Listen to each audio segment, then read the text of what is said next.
Hey guys, welcome back. In this video, I will be showing you how to enable Meta AI in Instagram. So what is this Meta AI in Instagram?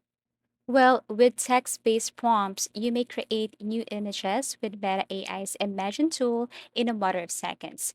To make interesting GIFs, the program may even animate already existing images. So all you have to do is go to Instagram Messenger and you will see that Meta AI here. So once you found out, all you have to do is to tap and then select Start or Start an AI chat. Choose an AI.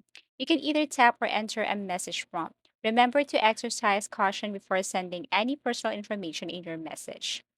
Okay, so as you can see, all you have to do is go to that specific conversation or go to Ask AI and then type add Meta AI and then send. So that's how you enable Meta AI here in Instagram. After that, you can ask some questions or generate some images with the help of Meta AI here in Instagram. Now, if you don't see this feature here on your Instagram, there are two reasons why. First, it's not available yet in your country, and the second is you haven't updated your Instagram.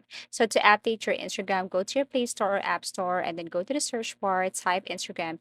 And if you see this update button right here, all you have to do is to click that one. Wait for a couple of seconds as it is processing. Now, once your application or once Instagram is up to date, you can go back to your Instagram and see if you can see this Meta AI here in your Instagram application. Okay, so probably go to your messenger and you should see this Meta AI ask question slash silence slash imagine. And that's it. Thank you for watching and see you again in our next video tutorials.